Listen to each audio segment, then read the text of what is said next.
قدیمی‌ترین گره‌های کل تاریخ که تونسته کمک زیادی به بشر بکنه اینها هستن. این گره برای بستن هیزم است. با پیچاندن و درهم تنیدن طناب شاخه‌های شل را جمع و محکم میکنه. این یکی گره گوش پارته است. معمولاً توی فضای باز برای برپا کردن چادر و سایبان استفاده میشه و خیلی راحت باز میشه با یک کشیدن ساده. این گره برای وصل کردن دو طناب است. خیلی ساده است و فقط با یک بار دیدنش یاد میگیری در کارهای روزمره هم زیاد استفاده میشود. این یکی گره قفل کننده به شکل سم خوک است.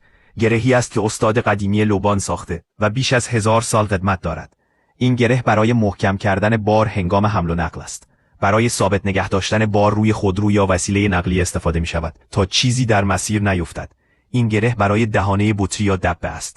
ساده، محکم و قابل اعتماد است و برای بلند کردن دبه و سطل آب استفاده می شود. این گره مخصوص دسته و فرمان است. هم لیز نمیخورد، هم دست و از سرما محافظت می کند و برای زمستان خیلی کاربردی است. این هم گره فرار یا نجات است. همه بهتر است این گره را یاد بگیرند چون در موقعیت‌های بحرانی ممکن است جون آدم رو نجات بده.